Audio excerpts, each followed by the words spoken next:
क्रोध को शांत करने के 8 उपाय गौतम बौद्ध द्वारा हम एक ऐसे युग में जीते हैं जहां हमें अपने क्रोध को प्रकट करने के लिए कहा जाता है, लेकिन बुद्ध इस बात से सहमत न होते। क्रोध करने से यह संभावना बढ़ जाती है कि हम भविष्य में अपने इस व्यवहार को दोहराएंगे और इस तरह एक कभी न खत्म होने वाला सिलसिला शुरू हो जाता है। बुद्ध हमें सलाह देते हैं कि हम अपने मनोभावों को न तो दबाएं और न ही उन्हें बेकाबू होकर बहने दें, बल्कि उन मनोभावों का विश्लेषण करें और क्रोध के पीछे की गलत मानसिकता को पहचानें। बौद्ध लोग प्रेम, करुणा और सहिष्णुता की बातें तो बहुत करते हैं, लेकिन जब दलाई लामा जैसे महान आचार्य कभी कभी क्रोधित होने की बात को स्वीकार करते हैं, तो क्या हमारे जैसे बाकी लोगों के लिए क्रोध पर नियंत्रण पाने की कोई उम्मीद रह जाती है? वैज्ञानिक भले ही यह दावा करते हों कि क्रोध करना पूरी तरह सामान्य बात है, वैज्ञानिक भले ही हमें यह सलाह देते हों कि हम अपने क्रोध को प्रकट करें, और कुछ धर्मों में तो न्याय संगत क्रोध को मान्यता तक दी जाती है, लेकिन बौद्ध धर्म यही कहता है कि क्रोध करना सदैव बुरा होता है। 8वीं शताब्दी के बौद्ध विद्वान शांतिदेव ने क्रोध को सबसे अधिक नकारात्मक शक्ति बताया है, एक ऐसी शक्ति जो उस सारी अच्छाई को नष्ट कर सकती है जिसे हमने कड़े परिश्रम से हासिल किया है। जरा विचार करके देखिए, पल भर का क्रोध और किसी व्यक्ति के पास उस समय बंदूक का उपलब्ध होना उस व्यक्ति के भविष्य को पूरी तरह बदल सकता है और उसका स्वतंत्र जीवन सलाखों के पीछे कट सकता है। दिन प्रतिदिन के जीवन का एक और उदाहरण यह हो सकता है कि क्रोध उस दोस्ती और भरोसे को तोड़ सकता है जिसे बनाने में हमें कई साल लगे हों। निष्कर्षतः यह कहा जा सकता है कि क्रोध दुनिया भर के सभी बमों, बंदूकों और छुरों के कुल प्रभाव से कहीं अधिक खतरनाक हो सकता है। हम जानते हैं कि क्रोध कोई सुखद मनोदशा नहीं है, लेकिन इसे निपटने के लिए हम क्या करें? बौद्ध धर्म हमें कई ऐसे आसान तरीके सुझाता है जिनकी सहायता से हम अपने चित्त को रूपांतरित कर सकते हैं। लेकिन याद रहे, ये कोई जादुई पुड़िया नहीं है। बौद्ध रीति से क्रोध को निपटने के 8 तरीके निम्नानुसार हैं। 200 वर्ष पहले बुद्ध का पहला उपदेश सीधे मुद्दे की बात करता है। जीवन में असंतोष है, और जानते हैं, हमारा जीवन कभी संतोषजनक होगा भी नहीं। हमारा जन्म होता है, मृत्यु होती है, इनके बीच में कुछ अच्छा समय बीतेगा, कुछ बुरा भी बीतेगा, और कुछ ऐसा समय भी जब हमें किसी विशेष प्रकार की अनुभूति नहीं होती। इसी अनवरत चक्र को बौद्ध धर्म में संसार कहा गया है। जब हम इस संसार में पैदा हुए तो हमें किसी ने नहीं कहा था कि जीवन बहुत अच्छा और सरल होगा और लगातार हंसी खुशी से भरा रहेगा और सब कुछ ठीक वैसे ही होता जाएगा जैसा हम चाहेंगे। जब हम संसार में अपनी स्थिति को समझ लेते हैं तो इससे हमें दूसरे सभी लोगों की स्थिति को भी समझने में सहायता मिलती है। हम सभी इस संसार में एक साथ हैं। परिस्थितियों पर, दूसरे लोगों या अपने आप पर क्रोध करने से स्थिति में कोई सुधार नहीं होने वाला है। दूसरे लोग ऐसी बातें कह सकते हैं या ऐसे काम कर सकते हैं जो हमें पसंद न हो, क्योंकि जी हां, उनके अपने जीवन की भी दशा खराब है। इस प्रकार की सोच हमारे दृष्टिकोण को पूरी तरह बदल सकती है। यदि हम में से प्रत्येक व्यक्ति अपने आप को इस सृष्टि का केंद्र बिंदु मानकर भी चलता है, तब भी इसका यह अर्थ नहीं है कि सब कुछ ठीक हमारी इच्छा के मुताबिक हो या कभी होगा। इस प्रकार की सोच हमारे दृष्टिकोण को पूरी तरह बदल सकती है। यदि हम में से प्रत्येक व्यक्ति अपने आप को इस सृष्टि का केंद्र बिंदु मानकर भी चलता है, तब भी इसका यह अर्थ नहीं है कि सब कुछ ठीक हमारी इच्छा के मुताबिक हो या कभी होगा। नंबर 1, यही तो जीवन है। 2400 वर्ष पहले बुद्ध का पहला उपदेश सीधे मुद्दे की बात करता है। जीवन में असंतोष है, और जानते हैं, हमारा जीवन कभी संतोषजनक होगा भी नहीं। हमारा जन्म होता है, मृत्यु होती है, इनके बीच में कुछ अच्छा समय बीतेगा, कुछ बुरा भी बीतेगा, और कुछ ऐसा समय भी जब हमें किसी विशेष प्रकार की अनुभूति नहीं होती। इसी अनवरत चक्र को बौद्ध धर्म में संसार कहा गया है। जब हम इस संसार में पैदा हुए तो हमें किसी ने नहीं कहा था कि जीवन बहुत अच्छा और सरल होगा और लगातार हंसी खुशी से भरा रहेगा और सब कुछ ठीक वैसे ही होता जाएगा जैसा हम चाहेंगे। जब हम संसार में अपनी स्थिति को समझ लेते हैं तो इससे हमें दूसरे सभी लोगों की स्थिति को भी समझने में सहायता मिलती है। हम सभी इस संसार में एक साथ हैं। परिस्थितियों पर, दूसरे लोगों या अपने आप पर क्रोध करने से स्थिति में कोई सुधार नहीं होने वाला है। दूसरे लोग ऐसी बातें कह सकते हैं या ऐसे काम कर सकते हैं जो हमें पसंद न हो, क्योंकि जी हां, उनके अपने जीवन की भी दशा खराब है। इस प्रकार की सोच हमारे दृष्टिकोण को पूरी तरह बदल सकती है। यदि हम में से प्रत्येक व्यक्ति अपने आप को इस सृष्टि का केंद्र बिंदु मानकर भी चलता है, तब भी इसका यह अर्थ नहीं है कि सब कुछ ठीक हमारी इच्छा के मुताबिक हो या कभी होगा। नंबर 2, बहादुर बने। विपरीत प्रभाव वाले मनोभावों का प्रयोग करना अशांतकारी मनोभावों को निपटने का सबसे अच्छा उपाय है।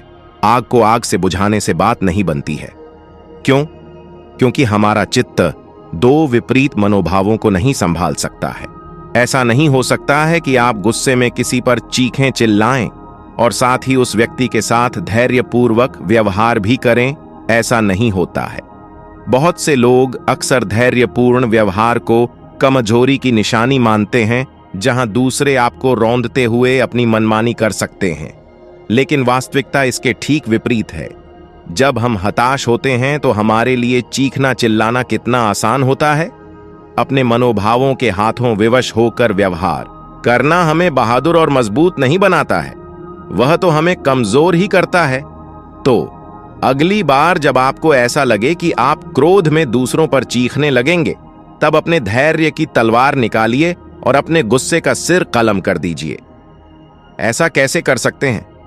जब हमें लगे कि हम तनावग्रस्त हो रहे हैं, तो हम गहरे श्वास लेने का नुस्खा आजमा सकते हैं। ऐसा करना तनाव मुक्ति का सीधा उपाय है, क्योंकि जब हम क्रोधित होते हैं तब हम जल्दी जल्दी और छोटे श्वास लेते हैं। हम धीरे धीरे 100 तक गिनती गिन सकते हैं। ऐसा करके हम अपने आप को ऐसा कुछ कहने से रोक सकते हैं जिसका हमें बाद में अफसोस करना पड़े। या यदि हम ऐसी स्थिति में हों जहां सीधे झगड़ा होने वाला हो, तो हम बात के बिगड़ने से पहले अपने आप को वहां से अलग कर सकते हैं। हर स्थिति दूसरी स्थितियों से अलग होती है, इसलिए आपको अपने विवेक से यह तय करना होगा कि किस स्थिति में क्या करना सबसे अच्छा रहेगा। नंबर 3, यथार्थवादी बने। स्थिति का विश्लेषण करें। जब हम क्रोधित होते हैं तो हमारा गुस्सा किसी रक्षक की तरह प्रकट होता दिखाई देता है, जैसे हमारे हितों की रक्षा करने वाला हमारा सबसे अच्छा दोस्त लड़ाई के मैदान में हमारी सहायता के लिए आगे आता है।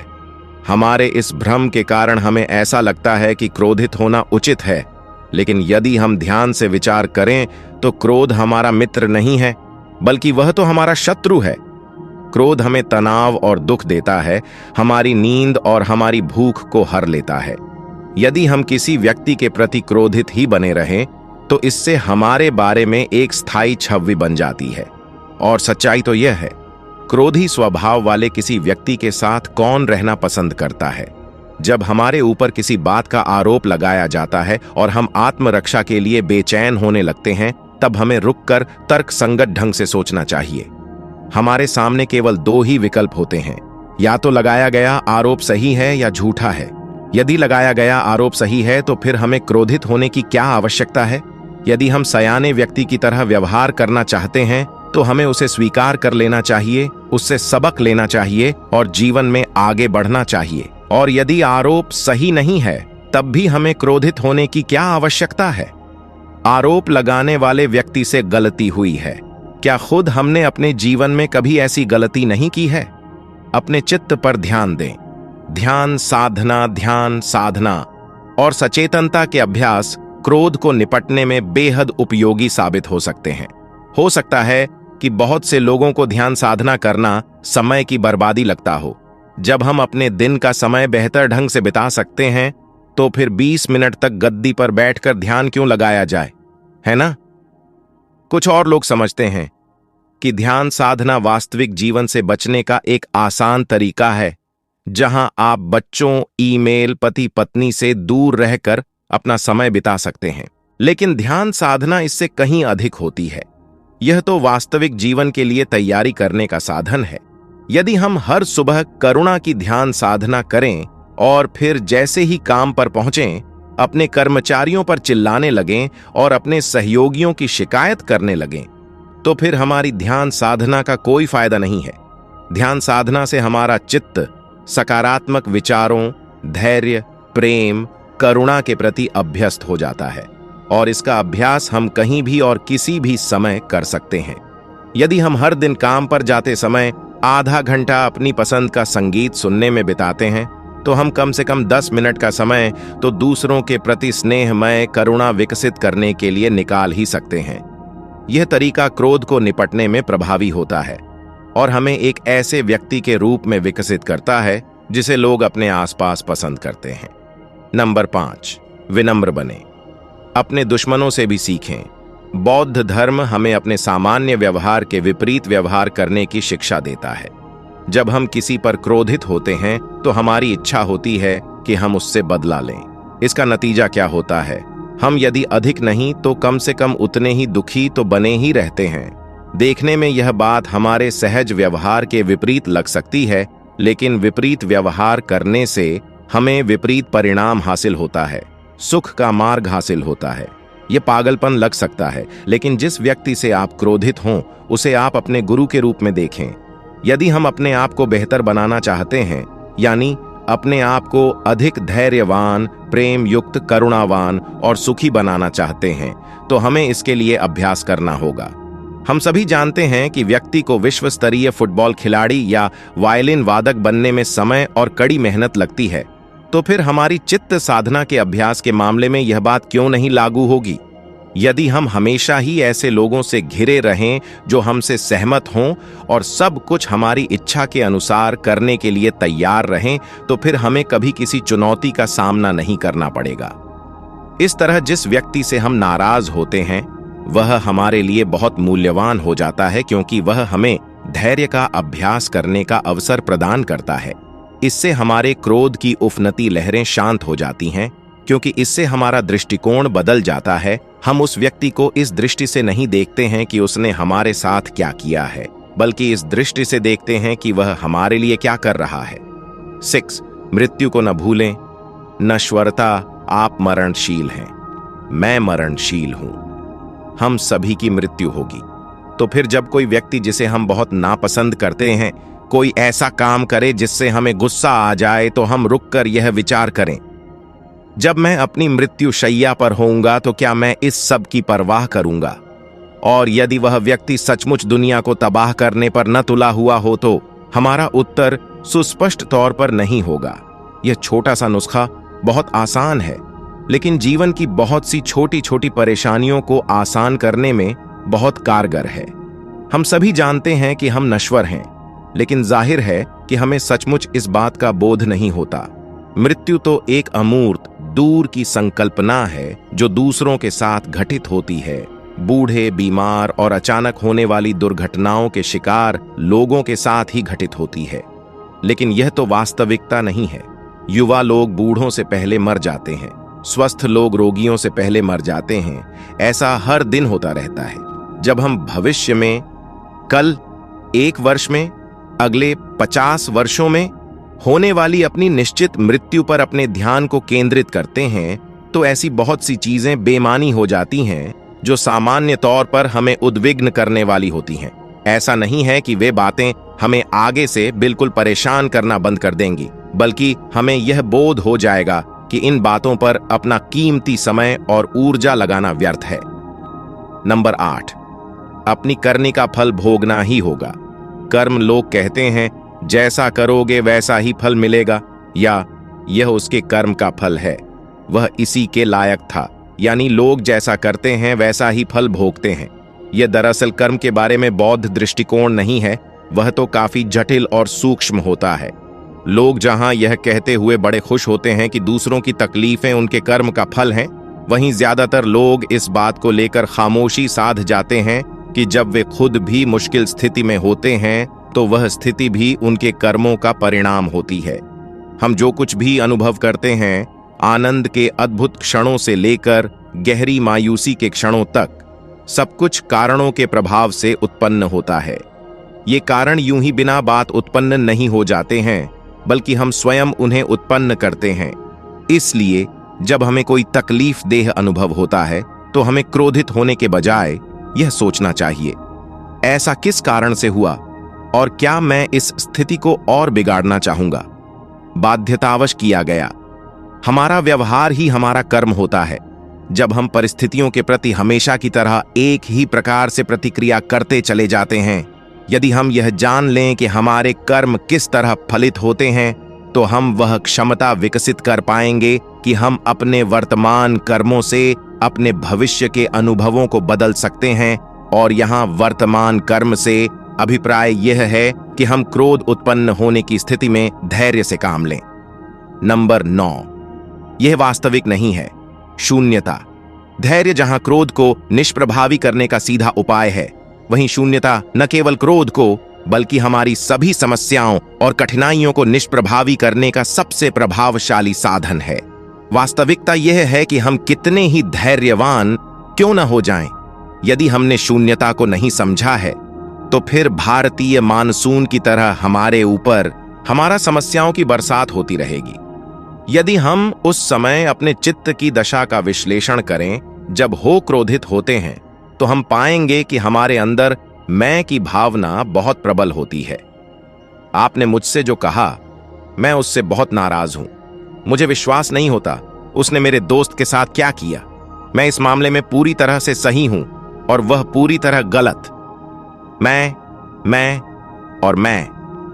जब हम क्रोधित होते हैं, उस समय हमारे पास इस मैं, जो एकदम मूर्त रूप में प्रकट हो जाता है, का विश्लेषण करने का सबसे अच्छा अवसर होता है। उसका अस्तित्व ही नहीं है।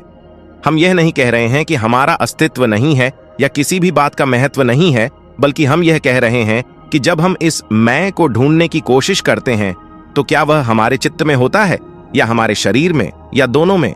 ऐसा कोई तरीका नहीं है कि आप यह कह सकें, हाँ, यह यहां है। लोगों के लिए इसे समझना कठिन होता है, लेकिन जब आप वास्तविकता का विश्लेषण करना शुरू करते हैं, तो वह विश्लेषण आपके दृष्टिकोण को पूरी तरह बदल देता है। हमें यह बोध हो जाता है कि ऐसा कुछ था ही नहीं जिसको लेकर क्रोधित हुआ जाए। दोस्तों, वीडियो के अंत तक आ ही गए हो तो सारांश भी सुन लीजिए। हम चाहे कितनी ही बार इस बात को दोहरा लें, मैं क्रोध नहीं करूंगा, लेकिन वास्तव में प्रयास किए बिना हमें चित्त की वह शांति कभी हासिल नहीं होगी जिसे हम सभी पाना चाहते हैं। ऊपर कही गई बातें केवल अच्छी बातें भर ही नहीं हैं। ये वास्तविक साधन हैं जिनका उपयोग हम निराशा, क्रोध और उदासी से मुक्ति पाने के लिए कर सकते हैं। थोड़े अभ्यास से हम में से कोई भी ऐसा कर सकता है। वीडियो को अंत देखने के लिए धन्यवाद। मिलते हैं किसी और स्टोरी के साथ।